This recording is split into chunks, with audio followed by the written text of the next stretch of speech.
Good morning and welcome to my kitchen. It's time for another episode. Quick kitchen again this week, so a delicious recipe. It's quick, it's fast, it feeds 4 people for under a £5. I love this recipe. It is really good, tasty, easy to cook, all on one tray, and we are ready to go. Now it all starts with a chicken. Okay, so what I thought I would do is actually show you how to butcher the chicken. Take the joints off the carcass because we can use the carcass on another episode. So I'm going to squirrel that away. We'll make a delicious pumpkin and chicken risotto. It'll be absolutely amazing, I promise you. If you haven't already seen that recipe, look in our archive, go to our YouTube channel, download our app, Peter Sidwell's Kitchen, and you will find it there. So, first things first, let's get this chicken jointed up. Do you know how to joint a chicken, Emily? I don't actually. Do you not? It's quite easy once you know your way around and what you're doing. So I bought this chicken. All I'm going to do is I'm going to take the legs off first. So first thing we need to do, you've got the leg here and the thigh and the breast, and then just cut a cut there. Just all you're doing is cutting the skin. That's it. And the same on the other one. Now turn it over. Put your thumbs there. Can we see that all right, Emily? Yeah. And then just squeeze them in, all right? And that just releases the bone, and then we just cut around until it releases the leg and the thigh, and do exactly the same again. Okay. There we go, there's those two. Now all we need to do is take the breasts off and the wings. I'm actually going to leave the wings on because I want those for my risotto recipe. So just run your knife down the middle and it will naturally go one side of the breastbone or the other. Don't know which side it'll go. Okay, so it's to my left there. So all you need to do is just cut and then use the tip of your knife and then just cut. And what I'm doing is I'm pressing against the bone. Okay, so the meat's here on the right, my right, and the bone's on the left. So I'm pressing against the bone all the time. Just lots of little cuts, and just keep pulling the chicken breast away from the bone as you do it, okay? And it'll eventually just go flat, and then all you need to do, you'll see the join there for the wing bone. That's it, straight through and we're done. Now, this one is the harder one of the two because it's not quite as balanced, but just run your knife, the meat side of the breastbone, and then tip of your knife, cut away from yourself to get that side done, and then little cuts and just pull it away. And this is a real kitchen skill because you can apply this. It's so much cheaper and more efficient to buy a whole chicken and butcher it yourself, okay? Because it means you get the wings, you get the breasts, you get the legs, the thighs, the carcass, the lot. And it's really important to be able to do that. And if you're going to buy a good, decent chicken, make it last, okay? So there's our carcass, and there's our 2 chicken breasts with the wings. So what I'm going to do is I'm going to grab a container. So I use my Masterclass stainless steel containers for all sorts of stuff. And for putting some chicken bones in and everything, it's perfect. So all I'm going to do is just chop it in half and then pop it in that container. And then I've got my wings that are still attached to the breast there. Fold them over like that and then just cut away from yourself. And then you end up with the wing there. All right? Cut through and pop it into your container. Same again on that one. So that can go in the freezer for another day, or you could cook it down into your stock tomorrow for a different recipe. Okay? So let's just put that to one side for now until we've finished here. So I've got the 2 breasts here, and then I've got leg and thigh. This is more than enough to feed 4 people in my opinion, easily. So I'm just going to cut in between the bones. There we go. So I've got leg and I've got thigh. So just use your finger and feel for that joint. Okay. You might notice Emily and Carlos are very quiet today because they're actually busy eating a recipe that we've just photographed. So we're not getting a lot of questions. So if you do have any at all, please post them in the comments below. I will answer them for you. They will continue to eat. All right? Is that all right? Yeah. I don't want to interrupt you. Busted. Right. So 2 drumsticks. Okay. 2 thighs, and then the breasts. Yeah. So we're going to cut the breast in half. Now, what you'll find is it's much thicker at this end. This side's quite thin. So when you cut it in half, you kind of want to think about that. All right. So what I tend to do is if I'm feeding 4 people, I cut it long ways. Then there's no arguments, is there? Okay. Do you leave this? I know obviously you can get like chicken. Oh, you finished eating. How? Welcome back. You can get like obviously people buy like skinless chicken breasts and things like that. Does it make a difference in cooking the meat if you leave the skin on? When you're cooking joints of chicken breast will cook a lot quicker than chicken thighs and legs if you just chuck them all in the oven at the moment. So, and I would always say, please don't buy chicken thighs and the bone and skin removed because you're going to pay a fortune for them. Just do what I'm going to do.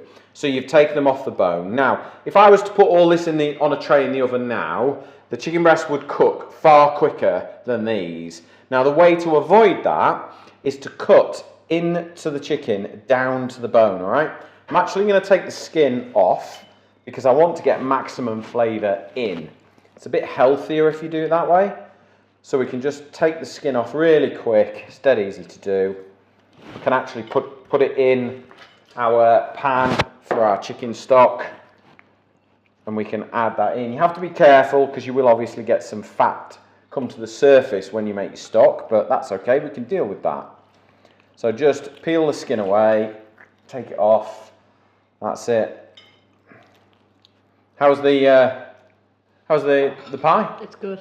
I made the most amazing garlic chicken Kiev pie. And the guys have photographed it, we filmed it and everything. If you want the recipe, go to my website and you'll find it there. It's got Emily and Carlos's endorsement. Right, so we've got breast over here. So first thing you want to do now is take these are the legs, the drumsticks, cut until you hit the bone. 1, 2, 3. Turn it over and do the same on that side. And that means the heat will penetrate much quicker and they will cook then at a similar time to the chicken breast. And you don't end up with one being overcooked and one being cooked. Same with the thigh. 3 cuts until it hits the bone.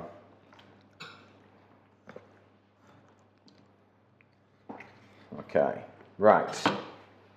So what we're going to do is just pop them onto a tray and then I'm going to wash this chopping board, my hands, and get everything clean of raw chicken. Okay, right.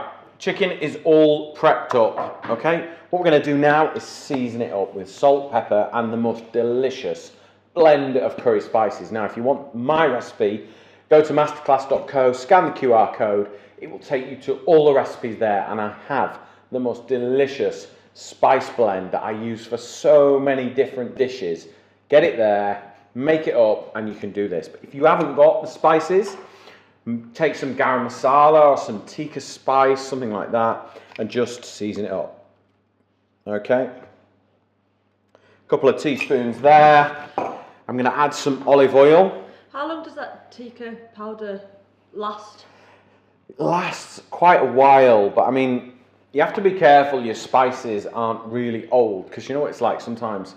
Spices find their way to the back of the kitchen cupboard and they stay there, and before you know it, it's a couple of years on. So just you want fresh spices. But if you make that blend there, you know, you make that much, it's going to last 2 or 3 months easy. Stir it through a bit of yogurt for an amazing dip. Use it in curries, use it on barbecues. You know, you could add it to some pumpkin or some sweet potato. You know, jacket potato, sweet potato baked, cut open, sprinkled with a little bit of this and some yogurt. Yeah. Nice.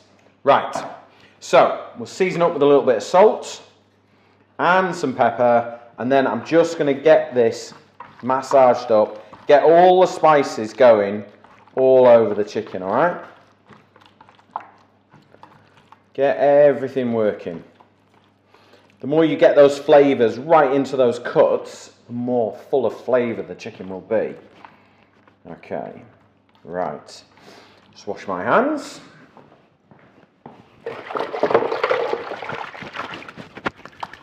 Okay, right. Okay, so I said it was one tray. So I've got my masterclass. These are vertical stack pans actually in trays. They're really useful because when you put them in the kitchen cupboard, they're not always at the back and the bottom because they stack vertically. Little things in life, you see. Right. So the chicken's there. All I'm going to do is give this 10 minutes in a hot oven. Okay, we're at 180 degrees.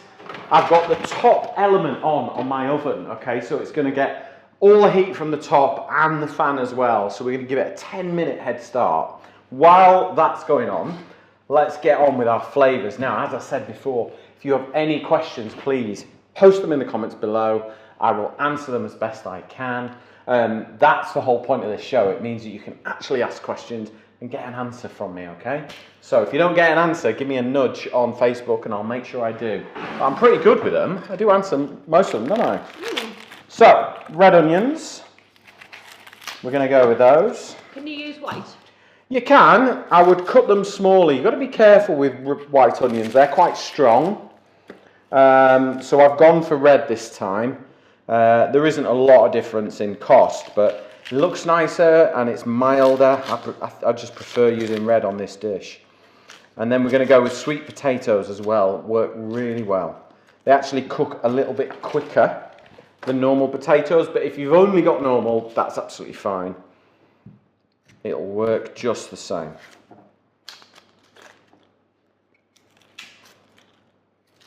Okay, so not long now till BBC Good Food Show. Any of you coming down to Birmingham, I'll be down there with Masterclass for the whole duration of the show.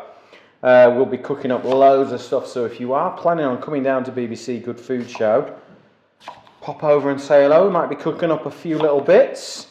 And also, if you want to enter a competition to win a pair of tickets, please like, comment and share this video. It'll enter you into competition. Masterclass have let me give away some tickets, so make sure you do that. Get in the competition. So I've cut the red onion. You might have noticed I've actually kept the core on there. I don't want them to fall apart. So when you peel an onion, it's really important to keep that core there. And then I've just cut them into thirds. There we go. We'll put those to one side. They're ready. And then I've got my sweet potatoes. So I'm going to leave the skins on, but I tend to just nick the end off. All right. The skin's full of fibre. Don't want to lose out on that. Okay, so just nick the ends off there. And then I'm going to cut straight down the middle. You don't want to cut the sweet potatoes too small, but also not too big. It's really about making sure that everything kind of cooks at the same time. So that chicken will take 40 minutes to cook. So we've given it a 10-minute head start before we introduce the vegetables. So they want to be sort of baking in half an hour. So for me, that's about the right size. You know, I want them to be sort of sweet and succulent, but also crispy as well. So it's okay to cut them into sort of different shapes and sizes, I think. But they do need to be cooked. They always cook a little bit quicker, don't they, sweet potatoes, than you think they're going to cook. I'm assuming like a normal white potato wouldn't be something that you'd use for this, is it? Yeah, it would just take longer, I think. Right. You know, I think you would need to get the potatoes in at the same time.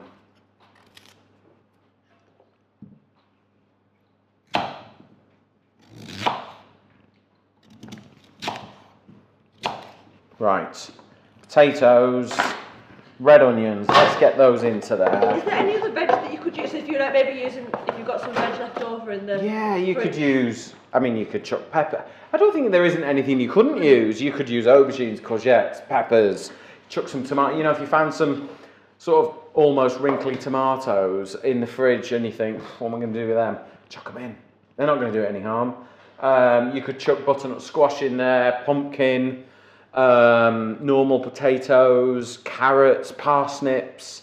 Carrots and parsnips actually work really well with those kind of spices. So it's good to it's a good one to get rid of the veg at the bottom of the fridge clearer. Yes. We like a fridge clearer, don't we, Emily? Yep. We do. Right, okay, so I've got my sweet potatoes. Now, garlic, I'm a big garlic fan. Take it or leave it, it's up to you. I'm going to put 3 cloves in, and I'm going to add some chilli in there as well. I'm just going to get my big knife. So what I'm going to do is just take the top off of the chilli and then just slice it.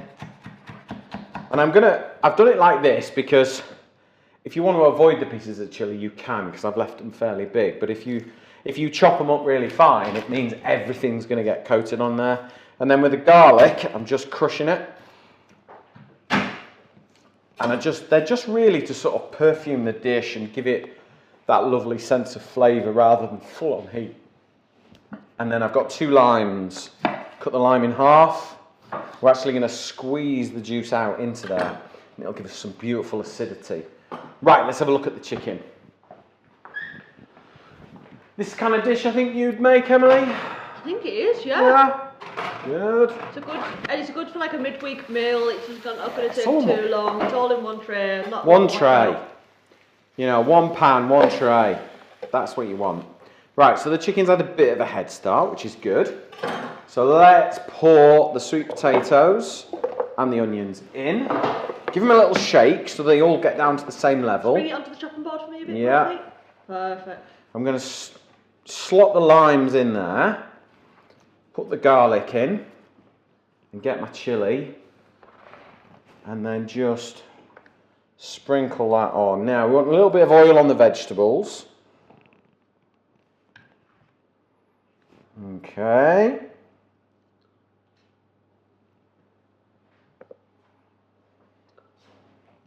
Right, and then let's season up, because we haven't seasoned the vegetables, and you want that salt to kind of draw out the moisture and let it all caramelise beautifully. A little bit of pepper there, and that's it. It's like cooking's nearly done. The only thing we need to add to this is some lovely mango chutney 5 minutes before it's finished cooking, and that'll give it a really lovely sweetness. We'll squeeze the limes out, and then you have got the perfect Indian spice glazed 1 pan wonder.